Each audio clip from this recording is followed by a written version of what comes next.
Hi everyone, Corey here from Tales from a Polk County Girl, and in this video I'm going to be giving you a update on what's been going on in my writing life. I believe the last time I did one of these videos was March or April, and so it's about time for another one. You know, I try to do them quarterly, or if something changes drastically. So let me scoot back here on my couch so I can be a little more comfortable and hopefully not kick the table that my tripod's on. I did that in another video. That wasn't fun. If you hear background noise, the rain is coming intermittently and I have a window over there. So, and a metal roof, so. Okay, so to recap, what my initial goals were for the year was to submit things 5 times a month, write a monthly story for my patrons on Patreon, you know, continue to write and work on other projects, edit the second novella in my novella series, plus a bunch of other little things. Well, based on how the last couple of months of my life have been, you know, with the health issue that I suffered in March and then been in recovery from that for the last couple of weeks, and I'm for all intents and purposes I'm all better. I'm just still dealing with a little bit of after effect that I could be dealing with for a while, and it's not a big deal, it's just annoying. And between that and we just, between my husband and I, we just had a lot of doctor's appointments in May. He had LASIK surgery. That went well. And I was off for, I had some other appointments happen, and all I know is that in May, I just had this epiphany that I was spreading myself too thin. And I know there are, when I was explaining how I was spreading myself too thin to one of my writing friends, they're like, Corey, that's like the writing life. I'm like, yeah, but right now I can't do that. So instead of submitting 5 times a month and all the other little things I was doing, I have decided to, and I've got like a whole list of notes to read off. I'm still going to do the monthly Patreon story because I owe that to my patrons. But the biggest thing is I'm just going to concentrate on one piece, one book, and just work on that until it's ready. Now, right now, that single project is the Bobbin Lace Workbook. It is the closest of my nonfiction stuff to being complete. I'm still gonna do monthly Patreon stories. When it comes to submitting, if I see someplace I want to submit to, I'll do it, but I'm not going to try to hold myself to, you must submit 5 times a month, because that was driving me a little crazy. I've also decided that all of the nonfiction projects I have going, which are the Bobbin Lace Workbook, my A to Z knitting stories,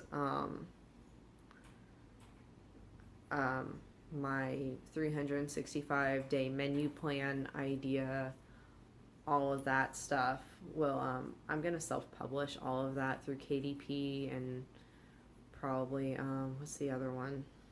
I had it written down, I can't remember it. Eventually, so, and maybe one day I'll actually publish my fiction, self-publish my fiction stuff as well, but I'm starting out with the nonfiction stuff at least. I still do submit my fiction pieces to places. So my current whips, which you just heard some of them. In addition to the Bob and Lace workbook, my A to Z knitting stories, my 365-day menu plan.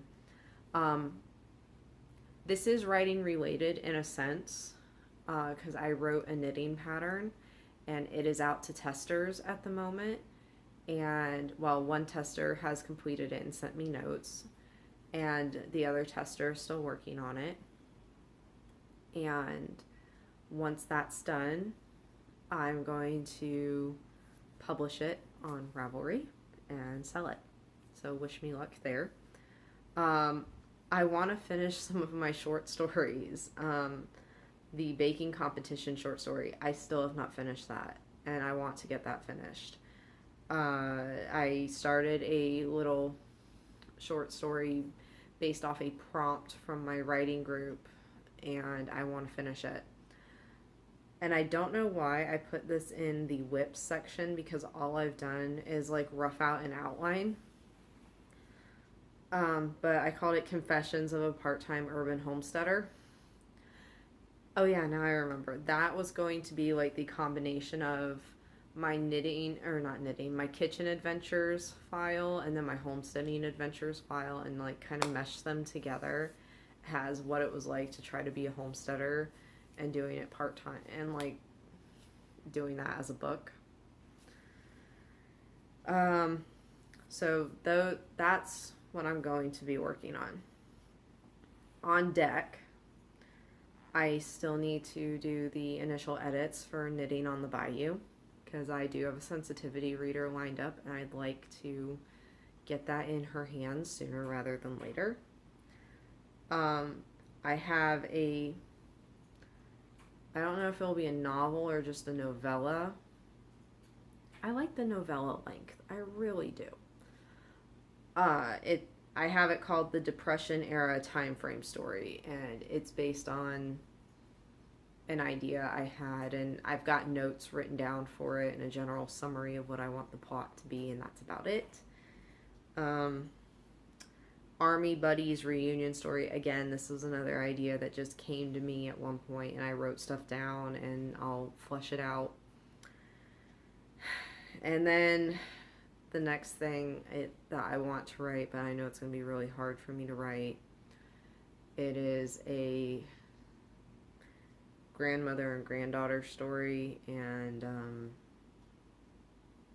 this one's going to be really hard for me to write. Both my grandmothers are still alive, but just what my protagonist is going to go through, it's going to be hard to write. In terms of writing notebooks, you guys know some days I have, actually let me go get them. I don't know why I didn't bring them. Hang on.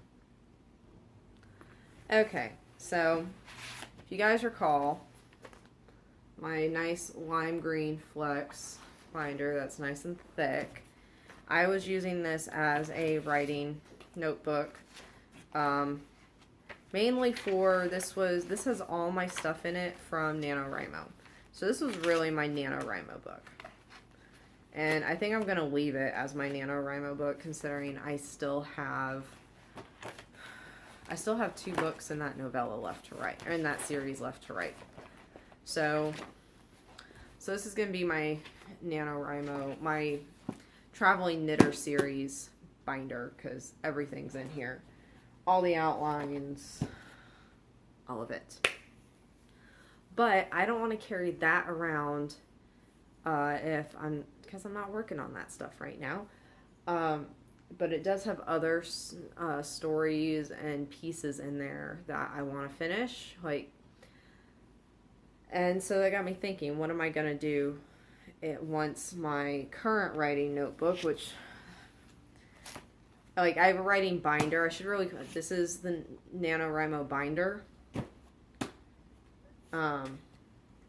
Or the Traveling Knitting series binder.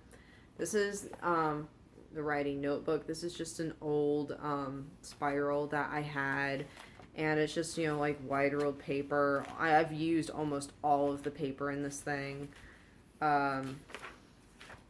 I've got the A to Z knitting stories list, and as I get inspired to work on a chapter, I write it and then I cross it off. But I'm almost done with this. There are like maybe 2-3 and blank pages left in here. So once I'm done with this, there's still stuff in here that I want to keep together because I'm not done with it. The finished stuff I file away in another binder. And I don't want to haul a big flex, one of the bigger flex binders around because this is one of the 5 subject ones. So I emptied out this flex binder. This was my goals binder, and I've moved all of that stuff to a storage binder, if you will. Yeah, I just don't look at that stuff that much anymore. I just don't. Ever since the new year, my goal setting's been different, and I've just done things differently. So I don't want to throw that stuff away just yet. So it's in another binder being stored. So I have this perfectly good flex binder. I did keep the dividers in it. So once I'm finished with this, which will be fairly soon, everything I'm not going to file away because it's been typed up or whatever. If it's something I'm still working on, it will get moved into here, which is nice because this does have holes in it. It really does. So I won't have to punch paper. And in the meantime, because I've been debating on whether or not to just throw notebook paper in here and just use this, or I have a couple other one subject spiral notebooks in my notebook and journal collection that I honestly bought them because I thought the covers were pretty. And then with the thought that once I'm done with it, I can tear the cover off and cut it down, use it as a cover for my planner. So with that in mind, I think once I'm done with this one, I'm just going to go grab one of those and just start writing in it. And that'll be fine. The way I'm going to have this organized is I may keep some loose paper in the front, just for quick stuff, but it's going to be random scenes, which I have a bunch of those, finished pieces, so stuff like that I'm done writing but I need to like type up or something, whips and outlines, so I've got a couple other things in here that you guys don't even know about that I had an idea of writing a finance book, and I know for some people, some of you are going to watch this and go, Corey, why don't you just write blog posts about this? Yeah, I could, but I don't want to. For me, a blog post, it would have to be a series of blog posts, and I just don't want to do that anymore. I think I'm better able to illustrate it in a book, and then I can sell the book. So at least I'm being transparent, so like the outline for that book would go in my outline section, and then if I wanted to work on it, I would just pull that outline and carry it around in the back of the book, which what I did in this writing notebook, because I didn't have a pocket in it, I actually took some parchment paper and just taped it to the back and gave myself a little pocket. So yeah, that's what's been going on with that. I don't really have much else to say, but that's what's been going on with me writing wise. I'm losing my place. Oh, my B6 Flex. Forgot that. I still have a writing section in here, but it's not for writing. It's more of quick notes and like story ideas that I'll get randomly, and I'll just write it down, and those stay in the back of this one behind this lovely purple divider that I made. So, I mean, I've got writing stuff everywhere. As much as I'd like to only have this stuff in one spot, I know me. And I can't have it all in one spot. You know, I tried having a 5-subject flex. That was just my writing notebook before. And for the novella series and for NaNoWriMo, that was great. But overall, this thing's a beast. It's heavy. And I don't want to carry that around with me all the time. I don't like to carry the world. I mean, I like to carry the world with me, but sometimes I don't want to carry the world with me. So this would be staying home as well. Half the time, this notebook stays home with me too. And if I'm going to write when I'm out, it's usually a known thing. And so I'll bring the appropriate materials. But if I'm just somewhere and I need to jot something down, it's going in this. And that's okay. I know me. And some of you may be thinking, well, Corey, I thought you were just using Google Drive, because you could do that on your phone. You could do that on your computer at work during lunch. You can do that on your laptop at home. You're right. But I noticed I was getting very distracted by being on a computer. I'm on a computer all day at work. I really am. And to come home and spend more time on the computer or spend my weekend on the computer writing, that just drove me crazy. And I wasn't writing. So I went back to writing by hand. And I did this a couple months ago. And I I wrote Kidney Stone on the computer. March, April is when I went back to this. And I've been writing. I really have been. Yes, I have to stop and actually count my word count, but that's okay. But that's what's working for me right now. I still use Google Drive because I have stuff that's still in progress on there that I started on there. And I pull stuff off there as it's completed, and I put it, where I store stuff. So yeah, that's what's going on. If you'd like the weekly writing update post that I attempt to get up every Sunday and actually don't, you can follow me on Patreon. You do not have to be one of my paid patrons. You can follow people on Patreon, and whenever they make a public post, you get it. All of my weekly writing update posts on Patreon are public. There's a lot of alliteration right there. What else? Questions or comments, please leave them down below, and I'm gonna go get a drink, and hopefully I've been having my phone charging right now, and I'm gonna go write. So have a nice day, everybody. Bye.